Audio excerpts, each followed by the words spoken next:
Good day, everybody. So today I'm going to share with you a discussion video which it is all about the ellipse. So ellipse is a part of the conic section, which it is defined as a locus of a point whose sum of the distances from the fixed points called the foci, since you have two focus here, and is constant and is equal to the length of the major axis, which is the 2a. So when you say major axis, it's the longest axis. Okay, it's the longest length from one vertex to another vertex of your ellipse. So for example, this is the ellipse. This is the y-axis and this is the x-axis. The major axis here is ito, 2a. Okay, since 2a here has a longest distance from one vertex, let's say this is vertex 1 to vertex 2, and you can get the ellipse by cutting the right circular cone slantly.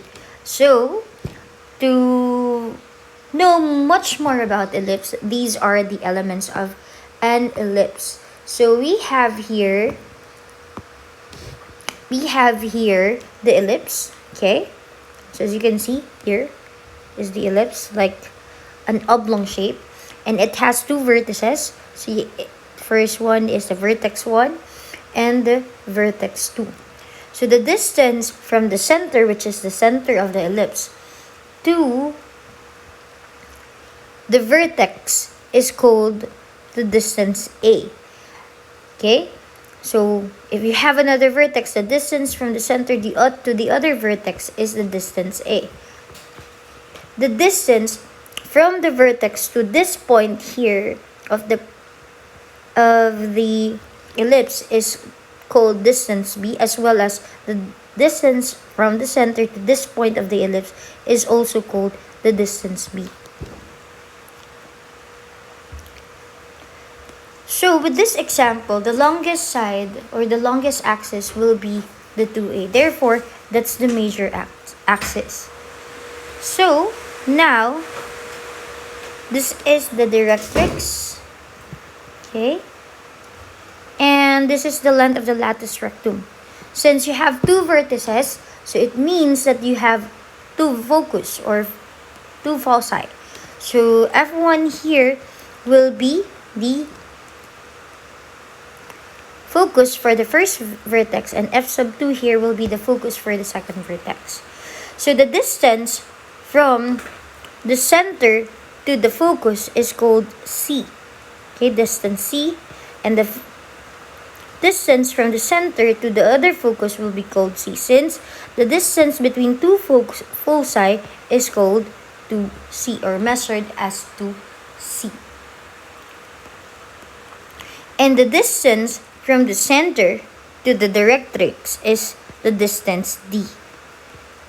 And the distance from the center to the other directrix, since you have two vertices, so you have two directrix, so that's also distance D.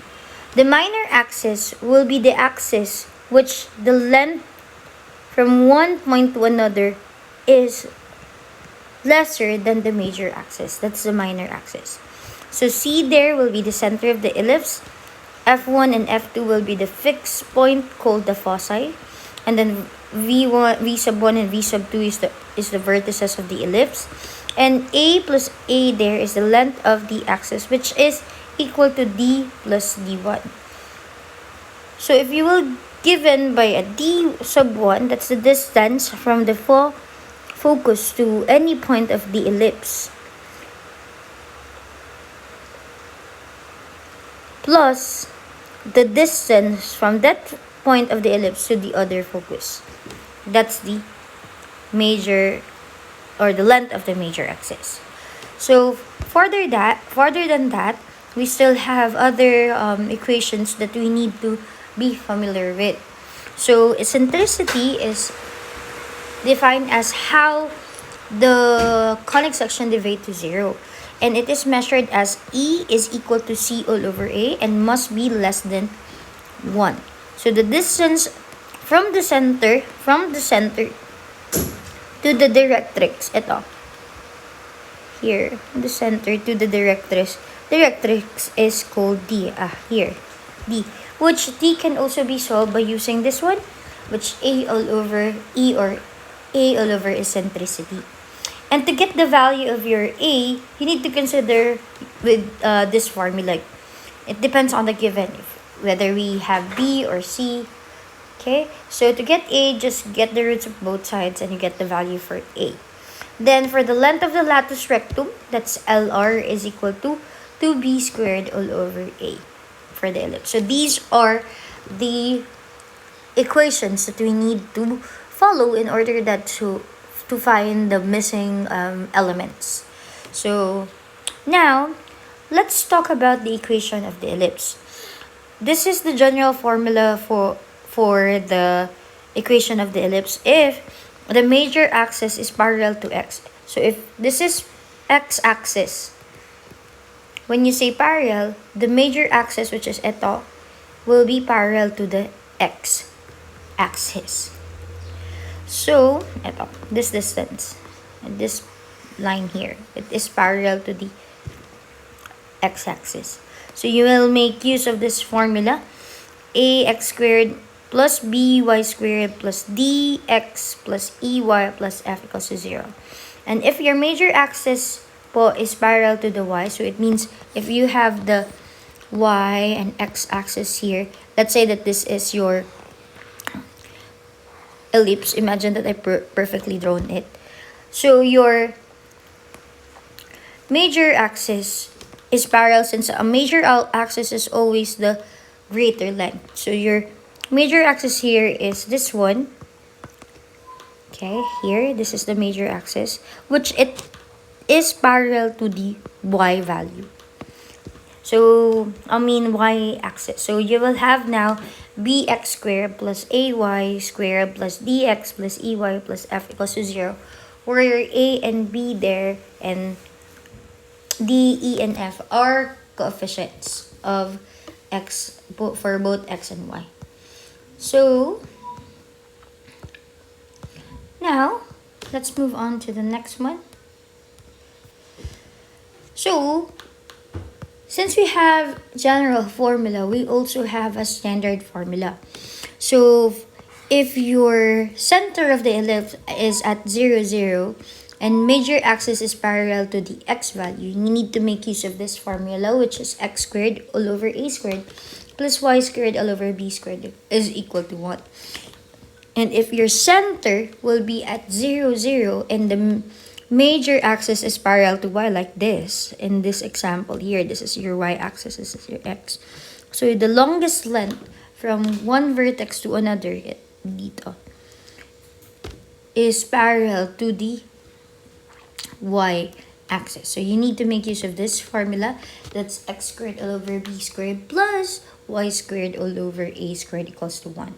And if your center will not be on the origin, so it's at hk, and the major axis is parallel to x, then you will make use of this formula. Kindly check the figure here if the center is not on the origin.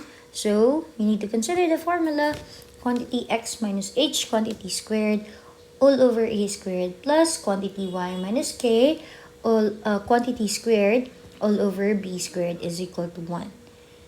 And if your center is at the h and k and the major axis is parallel to y, therefore your graph looks like this, and you make use of this formula to come up with the equation of the ellipse. So you will have quantity x minus h quantity squared all over b squared plus the quantity of y minus k quantity squared all over a squared is equal to 1. So these are the things that you need to consider in dealing with ellipse as part of the conic section. So most probably in your activities or examination, you will be asked for the elements, or either you will be asked for the equation of the ellipse. So I think that's it for this discussion video. I'll make another discussion video for the example. Have a great day, everybody.